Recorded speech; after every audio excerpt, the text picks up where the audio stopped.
कुंडमाळा दुर्घटनेला अजित पवारच जबाबदार आहेत असं खासदार संजय राऊत म्हणतात।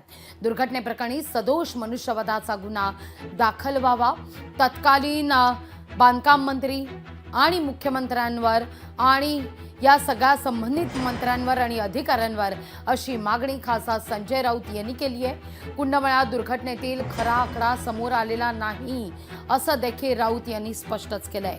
पाहूया आपण। अत्यंत दुर्दैवी आणि गंभीर घटना पुणे जिल्ह्यात घडली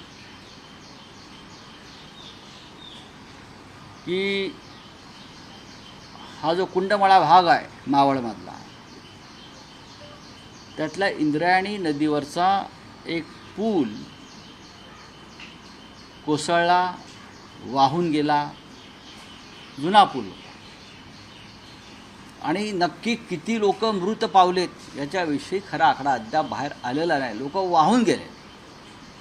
त्या पुलावर 100पेक्षा जास्त लोक पर्यटक तिथे उपस्थित होते आणि तो पूल कोसळला आणि किमान 50 लोक वाहून गेले। काही लोक सापडले, काही लोकांना वाचवलं। 5 ते 6 मृतदेह मिळालेले आहेत। लोकशाही मराठी ऐका, पहा, जागरूक रहा।